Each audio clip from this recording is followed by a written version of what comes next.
ቤተሰቦቼ ዛሬ ማሳያችሁ በቀላሉ ሰውነታችን ላይ ያለውን አላስፈላጊ ፋት የምናጠፋበት ጠዋት በባዶ ሆዳችን በቀን 1 ብርጭቆ እንደዚህ አድርገን አዘገጃጀቱን እዚህ ላይ አስቀምጬላችኋለሁ። እንደዚህ አድርጋችሁ ሰርታችሁ አስቀምጣችሁ በቀን 1 ብርጭቆ ጠዋት ከምግብ በፊት ብትጠቀሙ በጣም የሚገርም የሰውነት ለውጥ ስፔሻሊ ቦርጭ የሚያስቸግራችሁ ቦርጭ ደህና ሰንብት በቀላሉ ደህና ሰንብት ማለት እንችላለን። ጠዋት 1 ብርጭቆ ተጠቀሙ፣ ትወዱታላችሁ።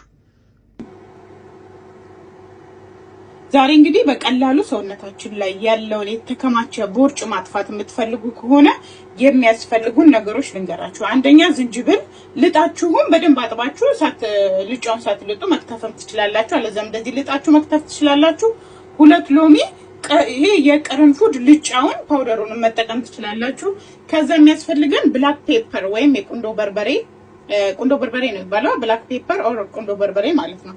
ሶ ምንድነው የምናደርገው ውዶቼ፣ ቀጥታ 2 ሊትር የሚሆን ብርጭቆ 2 ጆግ የሚሆን ውሃ አዘጋጅቻለሁ። ሎሚውን እንደዚህ እየጨመርኩ ከተዋለሁ። ሎሚውን እንደዚህ እየጨመቃችሁ ከተቱት። ከዛ ለ10 ለ15 ደቂቃ በደንብ እናንተ ከተከዋለን። ሎሚውን በደንብ ጨምቃችሁ ከተቱት። ኦኬ፣ ተነልጨው ሎሚ በደንብ መታጠቡን ሹር ሆኖ ከዛ ምንድነው ማረጋው ዝንጅብሌን ቅርንፉዴን እጨምራለሁ። ኦኬ፣ ቀረፋ ቅርንፉድ አልኳችሁ፣ ቀረፋ ነው። ኦኬ ውዶቼ፣ ከዛ ፋይናሊ ምንድነው የምጨምረው ይሄ የቁንዶ በርበሬ የተፈጨው ነው። ፍሬውንም ፈጨት አድርጋችሁ መጨመር ትችላላችሁ። 1 ማንኪያ የሚሆን የቁንዶ በርበሬ እንጨምራለን። ፍሬውንም ፈጨት አድርጉት። አለዛ እንደ የተፈጨም ካላችሁ እሱ መጠቀም ትችላላችሁ። 10-15 ደቂቃ በደንብ ይንተክተክ።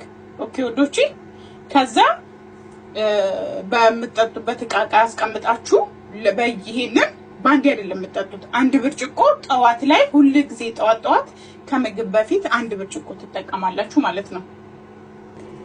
ያው እንደዚህ አድርጌ ማስየዋለሁ። 15 ደቂቃ 10 ደቂቃም 20 ደቂቃም ብታደርጉት ችግር የለውም። በደንብ ሲንተከተክና ከለሩን እንትን ሲል አጠነፍፈውና በየቀኑ 1 ብርጭቆ ከዚህ ውሃ መጠቀም እችላለሁ።